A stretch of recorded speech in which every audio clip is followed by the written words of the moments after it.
السلام عليكم ورحمة الله وبركاته. إن الحمد لله نحمده ونستعينه ونستغفره ونعوذ بالله من شرور أنفسنا ومن سيئات أعمالنا. من يهده الله فلا مضل له ومن يضلل فلا هادي له. وأشهد أن لا إله إلا الله وأشهد أن محمدا عبده ورسوله. أعوذ بالله من الشيطان الرجيم. بسم الله الرحمن الرحيم. يا أيها الناس اتقوا ربكم الذي خلقكم من نفس واحدة وخلق منها زوجها وبث منها رجالا كثيرا ونساء واتقوا الله الذي تسألون به والأرحام إن الله كان عليكم رقيبا. يا أيها الذين آمنوا اتقوا الله حق تقاته ولا تموتن إلا وأنتم مسلمون. வானங்கள் மற்றும் பூமியை படைத்து பரிபாலித்துக் கொண்டிருக்கின்ற ஏக இறைவன் அல்லாஹ் ஒருவனுக்கே எல்லா புகழும் புகழ்ச்சியும் உரித்தாவதாக. அகில உலகத்திற்கும் அருள்படையாகவும் அல்லாஹ்வுடைய நேர்வழியை மக்களுக்கு எடுத்து சொல்வதற்காக இறைவனால் தேர்வு செய்யப்பட்ட நபிகள் நாயகம் ஸல்லல்லாஹு அலைஹி வஸல்லம் அவர்கள் மீதும் அல்லாஹ்வுடைய வேதத்தையும் தூதருடைய போதனைகளை பின்பற்றி வாழ்ந்த சத்திய சஹாபாக்கள் சஹாபிய பெண்மணிகள் மீதும் குறிப்பாக அல்லாஹ்வுடைய மார்க்கத்தை அதன் தூய்மையான வடிவில் அறிந்து கொண்டு அதன்படி அமல்கள் செய்து நாளை மறுமையில் வெற்றி பெற வேண்டும் என்ற நன்னோக்கத்தில் தமிழ்நாடு தௌஹீத் ஜமாஅத் சென்னை மாவட்டம் வடபழனி கிளையின் சார்பாக ஏற்பாடு செய்யப்பட்டுள்ள இந்த சிறப்பு பயான்ல நாம் எல்லாம் குழுமி இருக்கின்றோம். இந்த நிகழ்ச்சியில நிலையில்லாத வாழ்க்கையும் நிரந்தரமான சொர்க்கம் என்ற தலைப்பு எனக்கு கொடுக்கப்பட்டிருக்கிறது. அல்லாஹ்வுடைய அருளால் இந்த உலகத்தில் மூமின்களாக முஸ்லிம்களாக நாம் எல்லாம் வாழ்ந்து வருகின்றோம். இந்த உலக வாழ்க்கை என்பது ஒரு நிலையில்லாத ஒரு வாழ்க்கை, நிரந்தரமில்லாத ஒரு வாழ்க்கை என்பதையும் நாம் ஓரளவு உணர்ந்துதான் சொல்றோம். அதற்காக தான் என்ன பண்றோம், இந்த உலகத்தில் ஏற்படக்கூடிய பல்வேறு சிரமங்களை பல்வேறு கஷ்டங்களை பொறுத்துக்கிறோம். அதான இறைவனை நம்பக்கூடியவர்களாக மூமின்களாக இந்த உலகத்தில் வாழக்கூடிய நேரத்துல பல சிரமங்கள் பல கஷ்டங்கள் நமக்கு ஏற்படும். பொருளாதார ரீதியான நெருக்கடிகள், உடல் ரீதியான உபாதைகள், குடும்ப ரீதியான பல்வேறு கஷ்டங்கள், மன ரீதியான சில பாதிப்புகள், இப்படி பல சோதனைகளை பல கஷ்டங்களை தாங்கிக் கொண்டுதான் நம்ம இந்த உலகத்துல வாழும். நம்முடைய இலக்கு என்ன, எதற்காக இந்த கஷ்டங்களை இந்த உலகத்துல பொறுத்து கொண்டு வாழ்றோம்னா நாளை மறுமையில ஒரு சொர்க்கம் கிடைக்கும், அந்த சொர்க்கம் நிரந்தரமானது. அதற்காக தான் எவ்வளவு சிரமங்களை எவ்வளவு கஷ்டங்களையும் தாங்கிக் கொண்டு இந்த உலகத்துல நாம வாழக்கூடியவர்களாக இருக்கும். நாம் வாழக்கூடிய இந்த உலக வாழ்க்கையில பல மக்கள் என்ன பண்றாங்கன்னா, இந்த வாழ்க்கை தான் நிரந்தரமானது, இந்த வாழ்க்கை தான் அழிவில்லாதது, இந்த வாழ்க்கையில் கிடைக்கக்கூடிய எல்லா சுகங்களையும் எல்லா இன்பங்களையும் நான் இங்கேயே அனுபவிச்சிடணும். சில பேர்கிட்ட கேட்டா கூட சொல்லுவாங்க, ஏன் பாய் மது அருந்துறீங்க, ஏன் புகை பிடிக்கிறீங்க, ஏன் இது போன்ற காரியங்களை நீங்க செய்றீங்க அப்படின்னு சொன்னா என்ன சொல்லுவாங்கன்னா, வாழ்றதே கொஞ்ச நாள் தான், எல்லாத்தையும் இங்கேயே நம்ம என்ன பண்ணிடணும், அனுபவிச்சிடணும், எல்லா சுகங்களையும் நாம் என்ன பண்ணிடணும், அனுபவித்து விட வேண்டும் என்று அவர்களுடைய வாதங்கள் இருக்கிற பார்க்கும். அப்ப அவங்க என்ன நினைக்கிறாங்க, இந்த உலக வாழ்க்கை என்பது இங்கதான் எல்லாமே, இதற்கப்புறம் ஒரு வாழ்க்கை இல்லை. எல்லா இன்பங்களையும் எல்லா சுகங்களையும் இந்த உலக வாழ்க்கையிலே நாம அனுபவிச்சிடணும் என்று அவர்கள் கருதுறார். இந்த உலக வாழ்க்கை என்பது நிரந்தரமானதா என்று நம்ம ஒரு கேள்வி வச்சோம்னா, இந்த உலக வாழ்க்கை என்பது நிரந்தரம் கிடையாது. இந்த உலக வாழ்க்கை என்பது அற்பமானது, இது நம்ம ஏமாற்றக்கூடியது, இது நிலையில்லாதது என்று அல்லாஹ் திருமறை குர்ஆன்ல பல்வேறு இடங்கள்ல இந்த உலக வாழ்க்கையை பற்றி சொல்றோம். சொல்றது மட்டும் இல்ல, நமக்கு கண்கூடாக பல சம்பவங்களை அல்லாஹ் காட்டுறான். பல உதாரணங்களை, பல நிகழ்வுகளை அல்லாஹ் நம்ம முன்னாடி நிலைநிறுத்தி காட்டுறான். சும்மா வாயளவுல திருமறை குர்ஆன்ல மட்டும் அல்லாஹ் இந்த விஷயத்தை சொல்லிட்டு போல, நம்ம சபா காலங்கள்ல நம்ம வாழக்கூடிய இந்த காலகட்டங்கள்ல எல்லாம் பல வரலாற்று சம்பவங்களை, பல நிகழ்வுகளை நிகழ்த்தி நமக்கு காட்டுறான். இந்த உலக வாழ்க்கை நிரந்தரம் இல்லாதது, இந்த உலக வாழ்க்கை அற்பமானது, இது எந்த நொடி பொழிவுல வேணா அழிஞ்சிரும் என்று பல உதாரணங்களை அல்லாஹ் நமக்கு காட்டுறான். இப்போ சமீபத்துல ஓரிரு வாரங்களுக்கு முன்பாக நடந்த ஒரு நிகழ்வை நீங்க எடுத்து பார்த்தீங்கன்னா தெரியும். அதுல நடந்த நிகழ்வுகளை நாம் பட்டியலிட்டால் தெரியும் இந்த உலக வாழ்க்கை எந்த அளவுக்கு அற்பமானது, இந்த உலக வாழ்க்கை எப்படி நிரந்தரம் இல்லாதது என்பதை சமீபத்துல நடந்த ஒரு நிகழ்வை வச்சு நம்ம பார்க்கணும்னா நமக்கெல்லாம் தெரியும். கடந்த ஒரு வார காலமாக 10 நாட்களாக கேரளா மாநிலத்தில் நடந்த வயநாடு நிலச்சரிவு, அதை பற்றி நம்ம நிறைய செய்திகளை பார்த்திருக்கோம். அதை யோசிச்சு பாருங்க. மூமின்களுக்கு அதுல கூட என்ன இருக்கு, பல படிப்பினைகள். அதை சிந்திச்சு பாருங்க. ஜூலை 30ஆம் தேதி இரவு எல்லாரும் அந்த ஊர் மக்கள், வயநாடை சார்ந்த அந்த 3 கிராமங்களை சார்ந்த மக்கள், முண்டக்கை, சூரல்மலை, மேம்பாடி என்று சொல்லக்கூடிய அந்த கிராமங்கள், அந்த மக்கள் எல்லாம் என்ன நினைச்சிருப்பாங்க? யாராவது யோசிச்சிருப்பாங்களா? இரவு தூங்கக்கூடிய அந்த நேரத்துல யாராவது ஒருவர் நாளைக்கு இந்த நிகழ்வு ஏற்படும், இவ்வளவு மக்கள் மரணத்தை தருவார்கள், எவ்வளவு இழப்பீடுகள் வரும், எவ்வளவு சிரமங்கள் வரும் என்று யாராவது ஒருவர் அதை கணித்திருக்க முடியுமானா? முடியாது. அப்படிதானே? அதனுடைய நிகழ்வுகள் எல்லாம் நம்ம கேள்விப்படக்கூடிய நேரத்துல நம்ம நெஞ்சமே பதவாதிக்கக்கூடிய அளவிற்கு அவருடைய சிரமங்கள் இருக்கிறாங்க.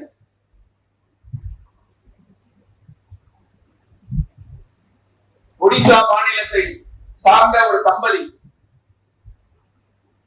அந்த பகுதிக்கு சுற்றுலாவுக்காக வராங்க. ஒடிசா மாநிலம், அங்க அவங்க மருத்துவராக இருக்கிறார். அவருடைய பேர் விஷ்ணு பிரசாத், அவருடைய மனைவி பேரு பிரியதர்ஷினி. அவங்க அங்க இருக்கக்கூடிய ஒரு ஆஸ்பத்திரியில டாக்டராகவும் நர்ஸாவும் இருக்கிறாங்க. அவங்க திருமணம் முடிஞ்சு இருக்கக்கூடிய சூழ்நிலையில பெங்களூர்ல ஒரு மருத்துவ முகாம் நடக்குது. அந்த அரசு மருத்துவருக்கு இந்த விஷ்ணு பிரசாத் என்று சொல்லக்கூடிய அந்த நபருக்கு என்ன பண்றாங்க, ஒரு மெடிக்கல் கேம்ப் ட்ரைனிங் கொடுப்பாங்கல்ல, அந்த மாதிரி பெங்களூர்ல, இதுல இல்ல கேரளால கிடையாது, பெங்களூர்ல ஒரு மருத்துவ முகாம் நடக்குது. அதோட சேர்த்து அவருடைய பிறந்த நாளும் ஜூலை 29ஆம் தேதி. அவர் என்ன பண்றாரு, ஒரு திட்டம் போடுறாரு. பெங்களூர் கேம்ப் நடக்குது, நம்ம அப்படியே போய் என்ன பண்ணுவோம், வயநாட்டுல ஒரு 2 நாட்கள் தங்கிட்டு வந்துடுவோம். வயநாடுடைய சீதோஷ்ண நிலையெல்லாம் தெரியும், குளுமையாக இருக்கும் ஒரு மலை பிரதேசம், பச்சை பசேல் இருக்கக்கூடிய ஒரு பகுதி. அவர் என்ன நினைக்கிறாரு, சரி ஒரு 2 நாள் பெங்களூர் வரைக்கும் போறோம், அங்கிருந்து பக்கம் தானே, வயநாடு தானே, போலான்னு வர வரக்கூடிய நேரத்துல அந்த பெங்களூர் முகாம்ல அவருடைய நண்பர் ஒருத்தர் இருக்கிறார். அவரையும் என்ன பண்றாரு, அவரும் நானும் வரேன். அப்ப 2 தம்பதி, விஷ்ணு பிரசாத்தும் அவருடைய மனைவியும், இன்னொரு நண்பரும் அவருடைய மனைவியும் மொத்தம் 4 பேர் என்ன பண்றாங்க, வயநாட்டுல போய் தங்கி இருக்கிறாங்க.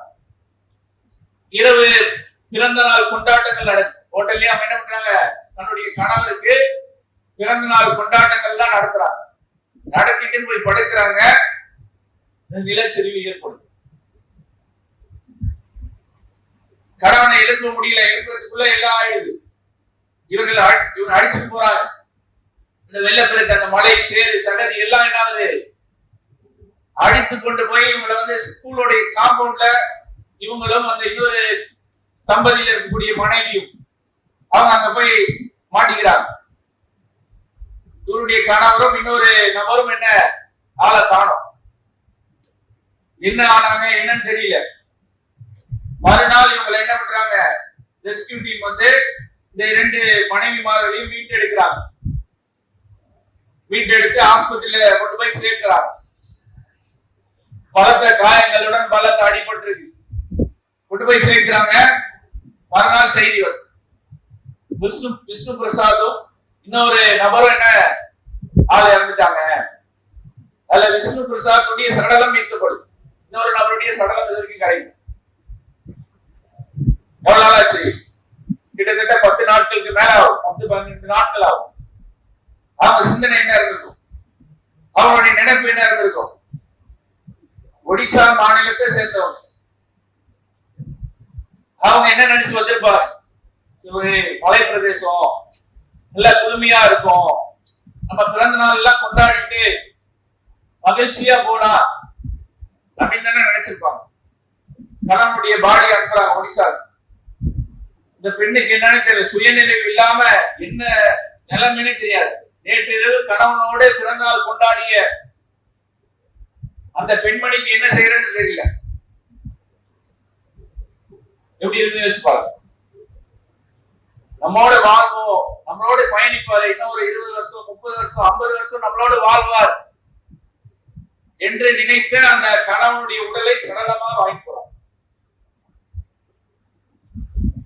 நம்ம வாழக்கூடிய வாழ்க்கை எப்படி போயிட்டு இருக்கு யோசிப்பாரு. நம்ம எல்லாம் என்ன நினைக்கிறோம்னா, எனக்கு இப்பதான் 20 வயசு ஆகுது, எனக்கு 30 வயசு ஆகுது, 40 வயசு ஆகுது, இன்னும் பல ஆண்டுகள் வாழ போறேன், பல நாட்கள் பல ஆண்டுகள் அந்த உலகத்துல பல இன்பங்களை நான் அனுபவிக்க போறேன் என்று நாம் நினைக்கிறோம்.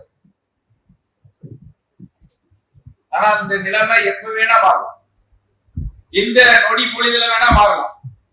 அதுக்கு இது உதாரணமா இல்லையா? யோசிப்பார். எத்தனையோ குடும்பங்கள் தங்களுடைய குடும்ப உறுப்பினர்களே காணும். கிட்டத்தட்ட பல குடும்பங்கள்ல தங்களுடைய குடும்ப உறுப்பினர் என்ன ஆனாங்கன்னே தெரியாத ஒரு சூழ்நிலை. ஒரு 14 வயது சிறுமியுடைய உடல் கண்டெடுக்கிறார். அதற்கு யார் பெற்றோர், அவன் குடும்பத்தார் யார் என்று தேடக்கூடிய நேரத்தில் 2 பெற்றோர்கள் நிற்கிறார். 2 பேர் என்ன, இது என்னுடைய மகள் என்று உரிமை கொண்டாடுறார். அடையாளம் தெரியல, முகம்லாம் ஃபுல்லா சிறந்து முகமே அடையாளம் தெரியாத அளவிற்கு என்ன இருக்கு, உருகுலைஞ்சிருக்கு. எப்படி கண்டுபிடிக்கிறதுன்னு தெரியல. அந்த சூழ்நிலையிலே இருக்கிறார். அப்ப ஒரு தந்தை சொல்றார், என்னுடைய மகள் விரல்ல nail polish, blue colour nail polish போட்டிருந்தாங்க, அதை வச்சு அடையாளம் காணப்படுது. இன்னொரு பெற்றோரும் சொல்றாங்க, தண்ணியில இருந்தது, சேர்ல இருந்தது, உடல் நீல நிறமா மாறி இருக்கலாம் என்று அவங்க நம்ப முடியல. என்னுடைய மகள் உடலால் கிடைச்சிருமே. பல பேருடைய நிலைமை தான். இப்ப என்ன தேடிட்டு இருக்காங்க, உடலாவது கிடைச்சா அதை கொண்டு போய் அடக்கம் செய்யலாமே. எங்க போனாலும் தெரியாம தேடி 250 பேருக்கு மேற்பட்ட நபர்களை காணலாம். இதுவரை 400 பேர் இறந்திருக்கிறாங்க, உடல்கள் மீட்கப்பட்டிருக்கு. சாலையாறு என்று சொல்லக்கூடிய ஆற்றில் அடித்து வரப்பட்ட உடல்களை எடுக்கிறாங்க. அதுல 400 உடல்கள் வரைக்கும் எடுத்திருக்கிறாங்க. ஒரு 200-250 பேரை காணோம். அவங்களோட நிலைமை என்னன்னே தெரியல. கடைசியில எப்படி கண்டுபிடிக்கிறாங்க, அந்த பெண்மணி யாருடைய பெற்றோர் என்று கண்டுபிடிக்கிறாங்கன்னா, கையை சுரண்டி பார்க்கறாங்க, நைல் பாலிஷ் அலையுது. அப்பதான் அந்த நைல் பாலிஷ் என்று கண்டுபிடிச்சு அந்த பெற்றோர் எடுத்து ஒப்படைக்கிறாங்க. இந்த நிலைமையில நாம இருந்தா நம்முடைய மகனோ மகளோ இந்த சூழல்ல இருந்தா இப்படி அவங்க நினைச்சு பார்த்திருப்பாங்களா? ஒருத்தர் வீடியோ கால்ல பெண் இடத்துல பேசுற, 8 வயது மகள் இடத்துல பேசுற, நேற்று தான் நான் பேசினேன், என்னுடைய மகள் இடத்துல நான் பேசினேன், மழை பெய்யுது அப்படின்னு சொன்னாங்க. நீங்க இந்த வேற மாவட்டத்துல இருக்கிறாரு, இங்க வந்துருங்க நான் சொன்னேன். ஆனா யாருக்கும் இப்படி ஆகும் தெரியாதுல. மகளை காணோம், என்ன ஆச்சுன்னே தெரியல என்று அவர் ஒரு புறம் கதறார். இந்த உலக வாழ்க்கை என்பது எப்படி இருக்கு பாருங்க. அந்த 29ஆம் தேதிக்கு முன்னாடி அவங்க இதெல்லாம் நினைச்சு பார்த்திருப்பாங்களா? இவ்வளவு பெரிய ஒரு நிலச்சரிவு வரும், இவ்வளவு மக்கள் இறந்துருவாங்க, இவ்வளவு மக்கள் கிடைக்க மாட்டாங்க. கிட்டத்தட்ட உடல் பாகங்கள் மட்டும், வெறும் கை காலு மட்டும் என்ன பண்ணிருக்காங்க, 135 உடல் பாகங்கள் மட்டும் எடுத்திருக்காங்க. கை கால் மட்டும் யாருன்னு தெரியல. டிஎன்ஏ டெஸ்ட் அனுப்பியிருக்கிறாங்க.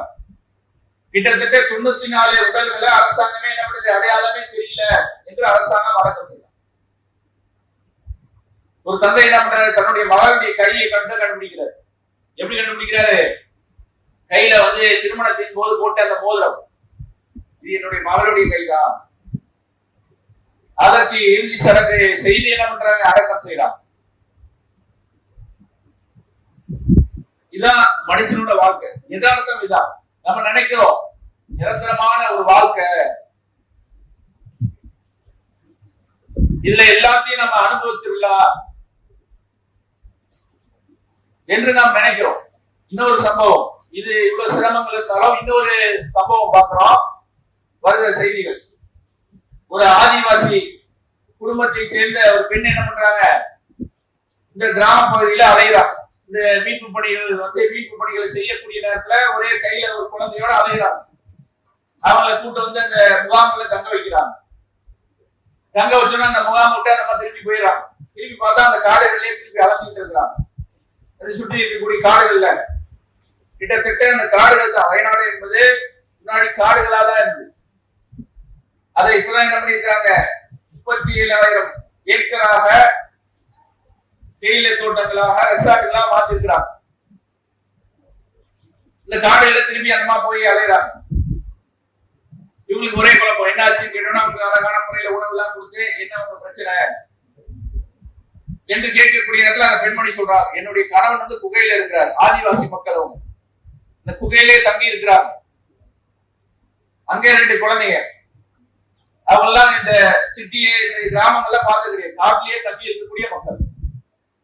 அவங்களை விட்டுட்டு நான் வந்தேன், இந்த மாதிரி நிலச்சரிவு ஏற்பட்டுடுச்சு, திருப்பி என்னால போக முடியல, அவங்க உணவுக்காக காத்திருப்பாங்க, நான் வாழக்கூடிய சக காலத்துல எல்லாம் நமக்கு எவ்வளவு அறுப்படைகளை கொடுத்துருக்காங்க யோசிப்பாரு. எப்படி சுகமாக நம்ம வாழ்றோம், பொருளாதாரம் எப்படி கொடுத்துருக்காங்க, அவங்களுக்கு சாப்பாட்டுக்கு வழி இல்லை, காடுகள்ல தங்கி வாழக்கூடிய மக்கள் இன்னைக்கு இருக்காங்க. அப்புறம் ராணுவ மீட்பு படை என்ன பண்ணுது, ஒரு 3 பேர் என்ன பண்றாங்க, போறாங்க. போயிட்டு அவருடைய குகையில கிட்டத்தட்ட 7 கிலோமீட்டர் காடுல நடந்து போனோம். 5 அவர் 6 அவர் ஆச்சா. பல சிரமங்களை கடந்து போய் அவரை கண்டுபிடிச்சு என்ன பண்றாங்க, ஒரு குகையில இருக்கிறார். பசங்க எல்லாம் அந்த பழங்களை சாப்பிட்டு மயக்கமான ஒரு நிலையில இருக்கிறாங்க. போய் சொல்லிட்டு என்ன பண்றாங்க, அவர் வரமாட்டேன்றாரு, நான் இதை விட்டு வரமாட்டேன். உங்க மனைவி உடல்நிலை சரியில்லாம இருக்கிறாங்க, முகாமில இருக்கிறாங்க என்று சொன்னோம்னாதான் அவரும் குழந்தைகளை கூப்பிட்டுக்கிட்டு, இந்த வீடியோ எல்லாம் வந்து பார்த்திருப்பீங்க, கைத்தெல்லாம் கட்டிக்கிட்டு உடம்புல 2 குழந்தைகளை தூக்கிட்டு வருவாங்க. கூப்பிட்டு வராங்க. அவங்க இந்த குழந்தைகள்லாம் இப்பதான் அந்த கிராமங்களே பாக்குறாங்க. காடுகளே வாழ்ந்த மக்கள், புதிய மக்கள் இருக்கிறாங்களா இல்லையா, புதிய ஒரு உலகம் இருக்குதா இல்லையா. ஆனா நாம என்ன பண்றோம், சுழுசா வாழ்ந்துகிட்டு எல்லா பல்வேறு அருள் கொடைகளை நம்ம கொடுத்துருக்கோம். இருந்தாலும் நமக்கு பத்தல. அல்லாஹ்வை பற்றி சிந்திக்கிறோமா?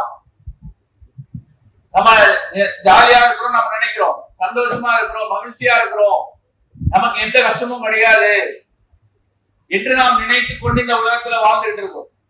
எந்த நொடி வேணாலும் நம்முடைய நிலைமை அப்படியே மாறலாமா இல்லையா? அதான அந்த சம்பவம். அந்த ஒரு மூதாட்டியை கூட யானை காப்பாத்துற செய்தியை படிச்சிருப்பீங்க, வீடியோக்கெல்லாம் வந்துச்சு. அவங்க 5 பேர் அந்த குடும்பத்துல நடு இரவுல 4 மணிக்கு சத்தம் கேட்குது. இந்த பாட்டி எந்திரிக்கிறாங்க. பேர புள்ள இருக்கிறார். பேர புள்ள 2-3 நாட்களுக்கு முன்னாடி தான் என்ன பண்ணிருக்கார், படிப்பு எல்லாம் முடிச்சுட்டு நான் வேலைக்கு போறேன், நீங்க எந்த வேலையும் செய்ய வேணாம், நான் உங்களை வச்சு காப்பாத்துறேன் அப்படின்னு சொன்னவர். இந்த வெள்ளம் அந்த நிலச்சரிவு ஏற்படுற சத்தங்கள்லாம் கேட்டு அந்த பாட்டி விழிச்சுக்கிறாங்க. தன்னுடைய பேத்தி அந்த அடுப்பாங்கலன்னு சொல்லுவாங்கல்ல, சமையல் அறை, அதுல இருக்கக்கூடிய செல்ஃப் அப்படியே உழுவு. அவருடைய மகள் மாட்டிக்கிறான், அந்த பேர பையன் அவன் மாட்டிக்கிறான். இந்த பேத்தியை மட்டும் என்ன பண்றாங்க, மரக்கிளை விழுந்திருக்கு, அந்த பேத்தி கத்துறா, என் மேல மரம் விழுந்திருக்கு, இதை காப்பாத்துங்க என்று சொன்ன உடனே அந்த பாட்டி என்ன பண்றாங்க, சுதால் வச்சுக்கிறாங்க. இதுக்கு மேல இங்க இருக்க முடியாது. கொஞ்ச நேரத்துல பார்த்தா பக்கத்துல இருக்க வீடு எல்லாம் எல்லாமே அடிச்சுட்டு போகுது. சொல்லும் போதே சொல்றாங்க, காற்றாட்டு வெள்ளம் அப்படியே போகுது, அந்த மரம் எல்லாம் மேல போகுது. அப்படியே தப்பிச்சு நாங்க ஒரு காட்டுல இருந்தோம். அப்ப 3 யானைகள் வந்தது, அதெல்லாம் சொன்னாங்க. 3 யானை இருந்தது, நான் அழுது கதறினேன், நானே ஒரு சிரமத்துல இருந்து வந்திருக்கிறேன் என்று சொன்ன உடனே அந்த யானை கூட கண்ணீர் வடிச்சுன்னு சொன்னாங்க. அவங்களோட நிலைமை என்ன, 3 நபர்கள் வீட்டுல இல்ல, வீடு அழிஞ்சிருச்சு. இந்த பாட்டி சொல்றாங்க, 14 வயதுல இருந்து நான் கஷ்டப்பட்டு எல்லாத்தையும் சம்பாதிச்சது, 14 வயதுல நான் படிக்கல, என் தாய் தந்தை இல்ல, நான் தான் கஷ்டப்பட்டு சிரமப்பட்டு எல்லாத்தையும் உருவாக்கி இருந்தேன், எல்லாம் ஒரே நொடியில அழிஞ்சிருச்சு. எதுவும் இல்ல, நாங்க எப்படி அங்க போறது, யார் இருக்கிறா, எதற்காக நாங்க அங்க போனோம் என்று அவங்க ஒரு பக்கம் கதறாங்க. நிலைமை எப்படி மாறுதா பாத்தீங்களா? உலக வாழ்க்கை என்பது நிரந்தரமானது கிடையாது, நிலையானதும் கிடையாது. எப்ப வேணா இந்த உலக வாழ்க்கை நம்ம விட்டு போயிடும், நம்மளுடைய நிலைமை மாறிடும். நான் சொகுசா இருக்கிறேன், நான் சந்தோஷமா இருக்கிறேன் என்று நாம் நினைக்கிறது மிகப்பெரிய முட்டாள்தனம். அத மாதிரி ஒரு முட்டாள்தனம் கிடையாது. இப்ப நம்ம சிந்தனை எப்படி இருக்கிறோம், மூமின்களாக இருக்கிறோம், அல்லாஹ்வை நம்புறோம், மறுமையை நம்பக்கூடியவர்களாக இருக்கோம்னா நம்ம சிந்தனை எல்லாம் எங்க இருக்கணும், நிரந்தரமான வாழ்க்கைக்கு. அதுக்கு தானே ஈமான் கொண்டிருக்கிறோம், அதுக்கு தானே பல கஷ்டங்களை பல சிரமங்களை நாம் தாங்கிக்கிட்டு இந்த உலகத்துல வாழ்றோம். இருக்கு நாளை மறுமையில ஒரு வாழ்க்கை இருக்கு. அல்லாஹ்வுடைய தூதர் அழகாக படம் எடுத்து காட்டுறாங்க. இந்த மறுமையில சொர்க்கம் என்பது அல்லாஹ் நமக்காக ஏற்பாடு பண்ணி வச்சிருக்கிறார். அல்லாஹ் திருமறை குர்ஆன்ல சொல்லும்போது, வல்லதீன ஆமனு வஅமிலு ஸாலிஹாத் உலாயிக அஸ்ஹாபுல் ஜன்னah ஹும் ஃபீஹா காலிதூன். யார் நம்பிக்கை கொண்டு நல்லறங்கள் செய்கிறார்களோ அவர்கள் தான் சொர்க்கவாசிகள், அவர்கள் அதில் நிரந்தரமாக இருப்பாங்க. இந்த கேரண்டி வேற எங்கேயும் கிடைக்காது.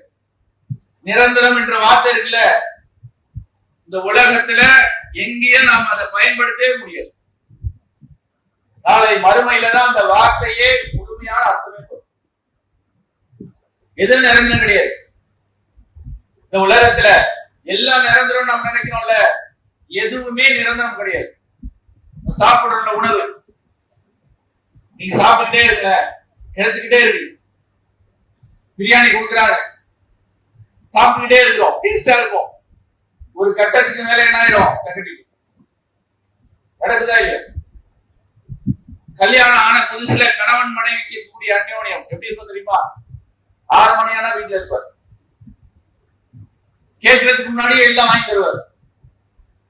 இதே ஒரு 5 வருஷம் கழிச்சு கொடுக்கல, மனைவி கால் பண்ணுவாங்க, எங்க இருக்கீங்க, வீட்டுக்கு வாங்க, நான் வர 11 மணி ஆகும், இல்ல நான் நாளைக்கு வரேன், இல்ல நீ தூங்கணும்னு வர. கணவன் மனைவி நெருக்கமான உறவு, அது கூட பிடிச்சிடும். எதுவாக இருந்தாலும் சரி, எந்த உறவும் எந்த ஒரு விஷயமும் நிரந்தரம் கிடையாது இந்த உலகத்துல. ஆனா அல்லாஹ் சொல்றான், நம்பிக்கை கொண்டு யாரெல்லாம் நல்லறங்கள் செய்கிறார்களோ அவர்கள் சொர்க்கவாசிகள், அதுல அவங்க நிரந்தரமாக இருப்பாங்க. அதுக்குதான் ஆசைப்படும். எது நிரந்தரமா இருக்கிறோம், எது முழுமையாக நாம் அடைய முடியுமோ அதுக்கு தானே ஆசைப்படணும். ஆனா நம்ம எதுக்கு ஆசைப்படுறோம்? அற்பமான விஷயங்கள், அற்பமான இந்த உலகத்துடைய இன்பங்களுக்காக நாளை மறுமையை மறந்து நாம் என்ன பண்றோம்? நெருக்கடியா வாழ்றோமா இல்லையா? அல்லாஹ்வை மறந்து வாழ்றோமா இல்லையா? அல்லாஹ் என்ன சொல்றா? சொர்க்கவாசிகள்னா யார் தெரியுமா? யாருக்கு அந்த அந்தஸ்து நான் கொடுப்பேன் தெரியுமா? எல்லாரும் கிடையாது. வல்லதீன ஆமனு வஅமிலு ஸாலிஹாத், யார் நம்பிக்கை கொண்டு நல்லறங்கள் செய்கிறார்களோ, நம்பிக்கை கொண்டது மட்டும் இல்ல, நல்ல அறங்களும் செய்யும். நான் நம்பிக்கை கொண்டிருக்கேன் எல்லாரும் சொல்லுவோம். நான் அல்லாஹ்வை தான் வணங்குறேன், அல்லாஹ்வை நம்பிக்கை கொண்டிருக்கிறேன் என்று அதை எல்லாரும் சொல்லுவாங்க. எல்லா முஸ்லிம்களும், இணை வைப்புல இருக்கக்கூடிய தர்காவாசிகள் கூட என்ன சொல்லுவாங்க? நான் அல்லாஹ்வை தான் வணங்குறேன், நான் நம்பிக்கை கொண்டிருக்கிறேன் என்று எல்லாரும் சொல்லுவாங்க. அல்லாஹ் அதை மட்டும் சொல்லல, அதான் அடிப்படை. நம்பிக்கை தான் அடிப்படை. அல்லாஹ் ஒருவனை மட்டும் வணங்கணும். கூடவே சேர்த்து என்னன்னா நல்லறங்கள் செய்யணும், நன்மையான காரியங்களை நாம் செய்யணும் என்பது ஒரு முக்கியமான விஷயம். அதை நம்ம என்ன நினைக்கிறோம்னா, அதுக்கு நமக்கு இன்னும் வயசு இருக்குது, நேரம் இருக்குது. சில பேர் என்னது, எனக்கு நேரமே இல்லைன்னு கூட சொல்லுவாங்க. பாய், ஒரு நன்மையான காரியம் மக்களுக்கு இந்த கொள்கையை கொண்டு போய் சொல்லுவோம், வாங்க தாவா பண்ணுவோம், வாங்க ஒரு மருத்துவ முகாம் நடத்துவோம். இஸ்லாம் நாளை பிறர் நலம் நான் சொல்லுது, அல்லாஹ்வுடைய தூதர் சொல்றாங்க, தீனு நஸீஹா என்று சொல்றாங்க. அந்த வழியில மக்களை வென்றெடுக்கக்கூடிய ஒரு பணியை நம்ம செய்வோம். ஒரு ரத்த தான முகாம் நடத்துவோம், ஒரு ஆண்கள் பயான் ஒரு பெண்கள் பயான் நடத்துவோம், மதரசா நடத்துவோம். ஒத்துழைப்பு கொடுங்க. எவ்வளவு மக்கள் பாதிப்புல இருக்கிறாங்க, கஷ்டத்துல இருக்கிறாங்க, அவங்களுக்காக நாம இங்க ஒரு போராட்டம் நடத்துவோம். பாலஸ்தீன மக்கள் படக்கூடிய கஷ்டங்கள் இருக்குல்ல, சொல்லி மாறாது. இதுனா கூட ஒரு நாள் 2 நாள் ஒரு 10 நாள் சம்பவம் கடந்து போயிருவாங்க மக்கள். ஒரு வருடத்துக்கு மேலாக பல ஆண்டுகளாக அங்க கஷ்டங்கள் பட்டு இருக்கிறாங்களா இது, அவங்களுக்காக ஒரு ஆர்ப்பாட்டம் வாங்க பாயினா, எனக்கு நேரம் இல்ல, என் கடையை காலையில திறந்தனா 10 மணிக்கு திறந்தனா நைட்டு 10-11 மணி வரைக்கும் இருப்பேன். அல்லாஹ் எதுக்கு இது சொல்றான்? நிரந்தரமாக இருப்பீங்க. அந்த சொர்க்கத்தை பத்தி அல்லாஹ்வுடைய தூதர் பல வர்ணனைகளை நம்ம சொல்லி காட்டுறாங்க. சொர்க்கம் என்பது எவ்வளவு மகத்துவமானது தெரியுமா? அதுல ஒரு சாட்டை வைக்கக்கூடிய இடம் இருக்குல்ல, அது கிடைக்கணும்னா நீங்கள் இந்த உலகத்தையும் வானத்தையும் எல்லாத்தையும் ஈடாக வச்சா கூட கிடைக்காது. இந்த உலகத்துல நம்ம எவ்வளவு சம்பாதிச்சிருவோம், எவ்வளவுதான் முட்டி மோதினாலும் ஒரு 1/2 ஏக்கர் நிலம் வாங்குவோமா? ஒரு 100 ஏக்கர் வாங்கிடுவோமா? இல்ல ஒரு 1000 ஏக்கர் வாங்கிடுவோமா?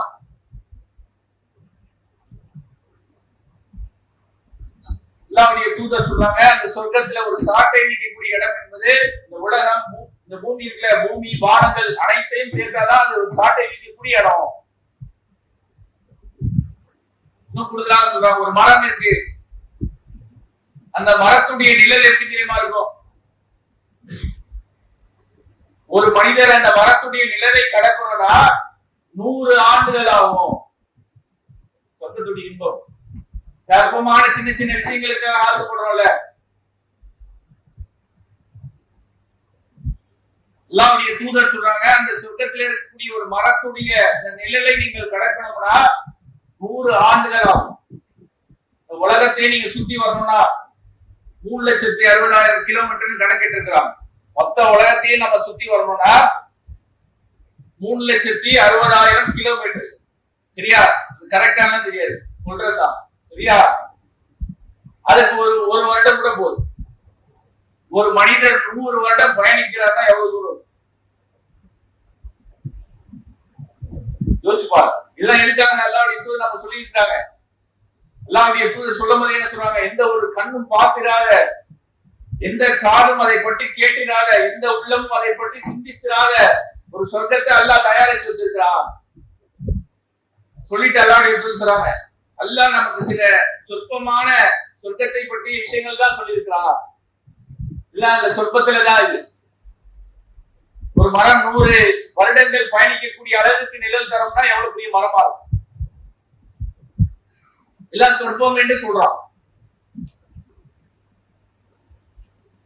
அப்ப யோசிங்க, அந்த மறுமைக்காக, அந்த சொர்க்கத்துக்காக நாம் என்ன செய்யறோம்? நிரந்தரமான வாழ்க்கைக்காக நாம் என்ன செய்யறோம்? இந்த உலகத்தில் அற்பமான சில விஷயங்களுக்காக,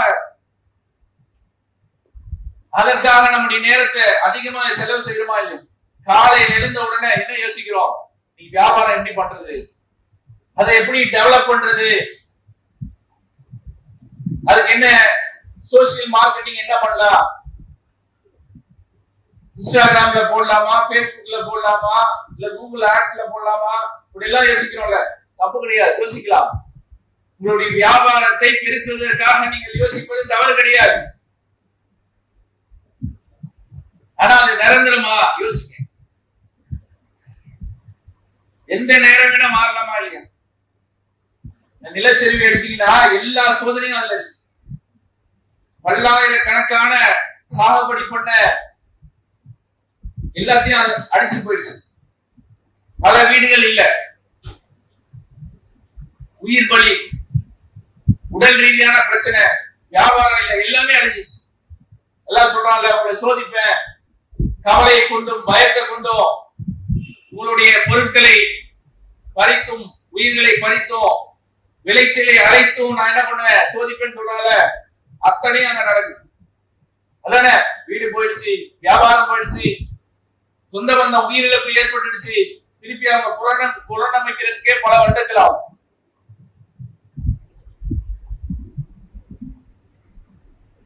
அப்ப யோசிச்சு பாருங்க, நம்ம நிலைமை யோசிக்க.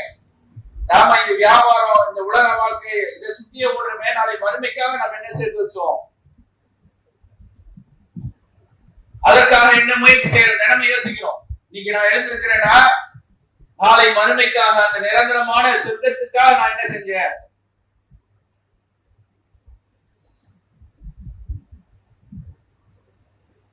அதற்காக என்னுடைய பணிகள் எந்த அளவுக்கு இருக்கு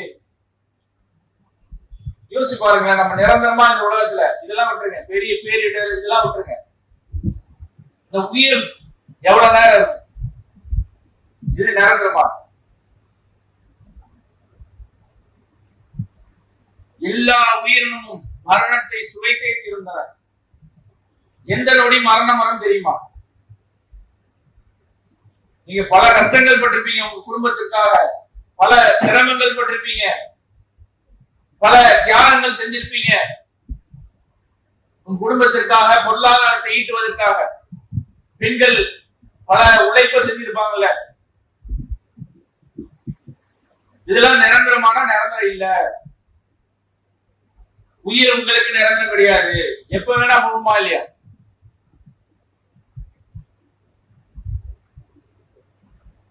மரணிச்சுட்டோம்னா அடுத்த நிலைமை, நம்மளோட நிலைமை என்ன யோசிங்க. மத்த எல்லாம் விட்டுருங்க, இந்த பேரிடர் இதெல்லாம் கூட விட்டுருங்க. இந்த நொடி நான் உயிரோட இருக்கக்கூடிய நாள், அடுத்த ஒரு 5 நிமிஷத்துல மரணிக்கிறேன்னு நினைச்சுக்கோங்க. அடுத்து நம்ம சுத்தி என்ன நடக்கும்னு யோசிச்சு பாருங்க. உங்களுடைய எதுவுமே எல்லாமே என்ன ஆயிரும்? அடுத்தவருடையதாயிரும். எல்லாம் சேர்த்து வச்சுக்கோங்க. இதெல்லாம் நமக்கு, இதெல்லாம் நாளைக்கு பயன்படும், இதுக்காக தான் நான் வாழ்க்கையே இது பண்றேன் என்று நாம் நினைக்கிறோம்ல. அதெல்லாம் எப்படி மாறிடும்னு யோசிச்சு பாருங்க. உங்களுடைய வங்கி கணக்கை மாத்திடுவாங்க.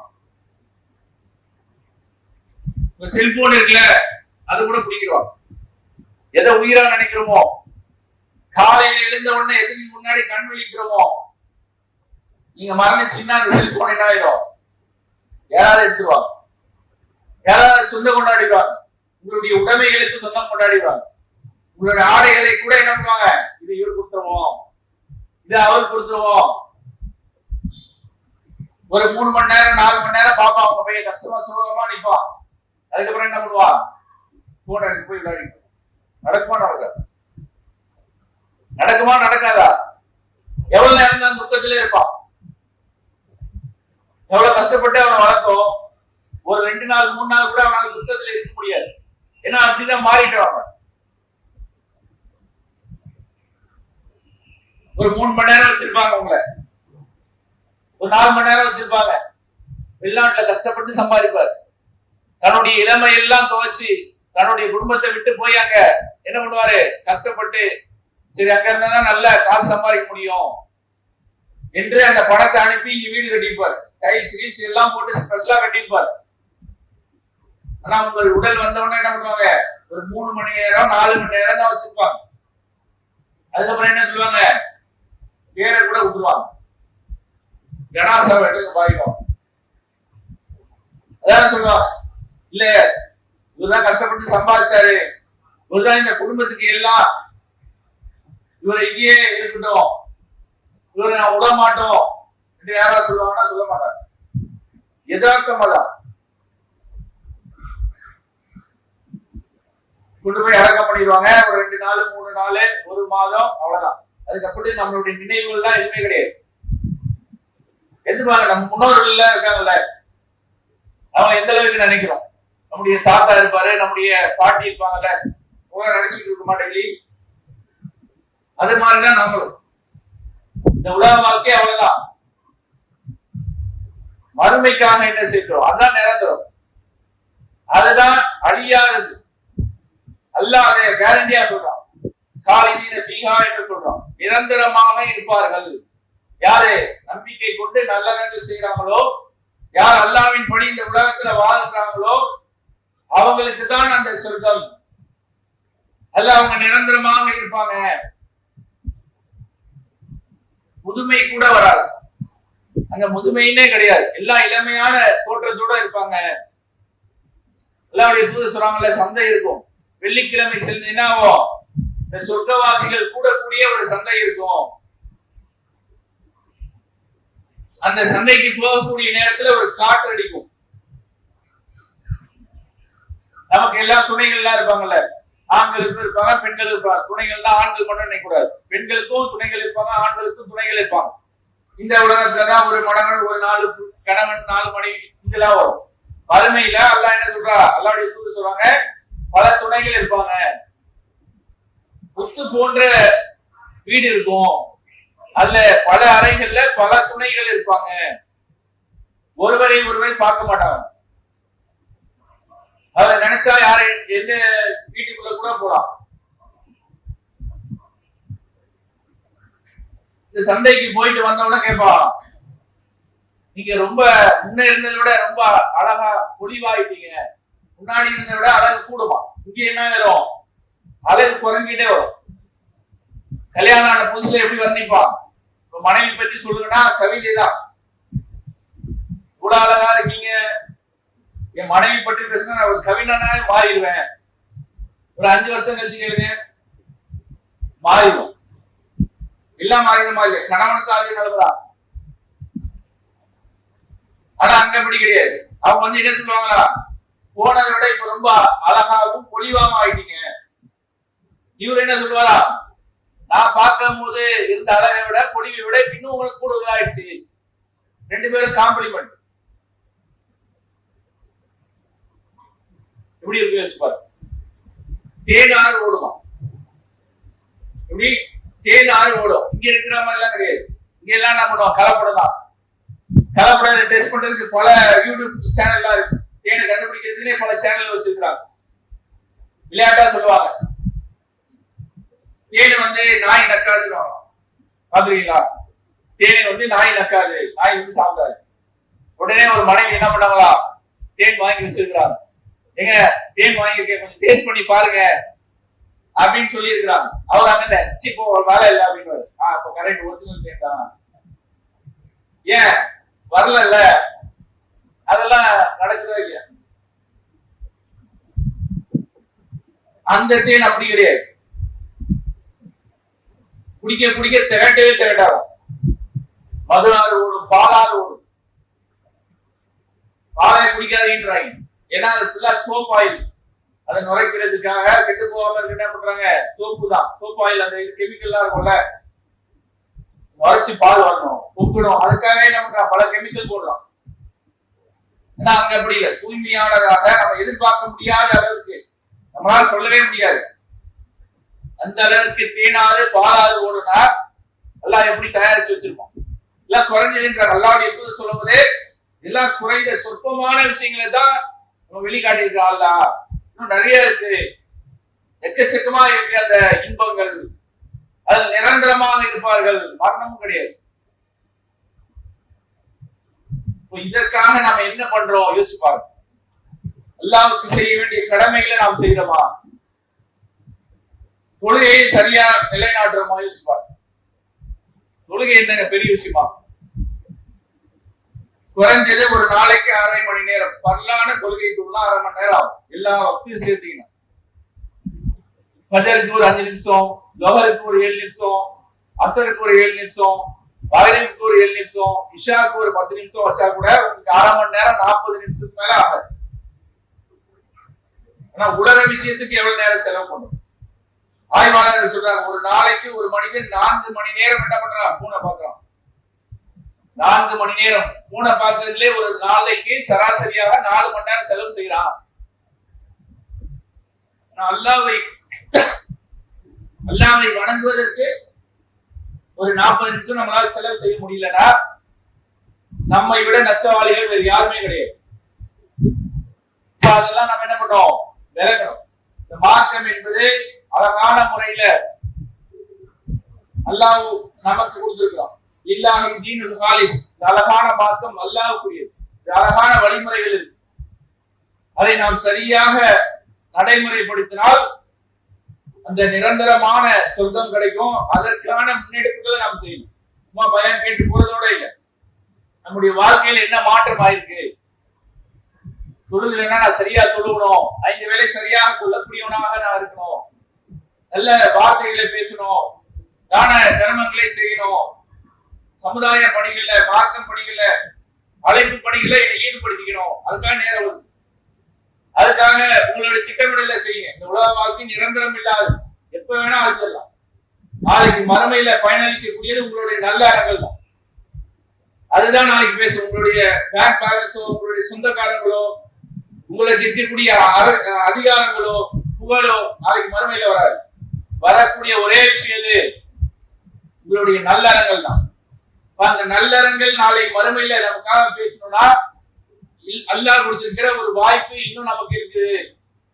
எப்ப வேணா அது எக்ஸ்பைரி ஆயிடலாம், நம்முடைய வாழ்க்கை முடிஞ்சிடலாம். அதுக்கு முன்னாடி நாம என்ன பண்ணோம்? அந்த வாழ்க்கையை உணர்ந்து மார்க்கத்திற்காக, அல்லாஹ்வுக்காக, நம்முடைய மறுமை வெற்றிக்காக, இந்த நிரந்தரமான சொர்க்கத்தை அடைய வேண்டும் என்பதற்காக இந்த வாழ்க்கையை நாம் செலவு செய்யணும். அப்படிப்பட்ட நன்மக்களாக எல்லாம் வல்ல இறைவன் உங்களையும் என்னையும் ஆக்கி அருள் புரிய வேண்டும் என்று பிரார்த்தித்து இந்த உரையை நிறைவு செய்கிறேன். வாஹிர் தாவானா அல்ஹம்துலில்லாஹி ரப்பில் ஆலமீன். அஸ்ஸலாமு அலைக்கும் வரஹ்மத்துல்லாஹி வபரகாத்துஹு.